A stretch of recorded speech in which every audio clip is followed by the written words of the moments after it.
जुनावदार पेठ शिवजयंती उत्सव मोठ्या प्रमाणात बुधवार पेठेमध्ये चालू असताना सलग 2-3 दिवस एक विकृत महिला या जुनावदार पेठेमध्ये कार्यक्रम चालू असताना कार्यक्रम बंद पाडला। त्या ठिकाणी महिलांना अर्वाच्य भाषेत शिवीगाळ केली, छत्रपती शिवाजी महाराजांचा एकेरी उल्लेख केला आणि हे सर्व होत असताना आमचे काही लोकांनी कार्यकर्त्यांनी तिला थांबवण्याचा प्रयत्न केला, तरी पण तिने आमच्या कार्यकर्त्यांवर धावून जाण्याचा प्रयत्न केला। त्यानंतर आम्ही पोलीस प्रशासनाची भेट घेतली।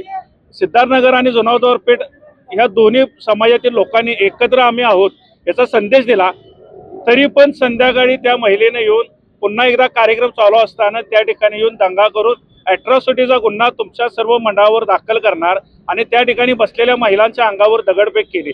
यातून दोन समाजामध्ये तेढ निर्माण करण्याचा प्रयत्न, जातीय दंगल घडवण्याचा प्रयत्न त्या महिलेचा होता।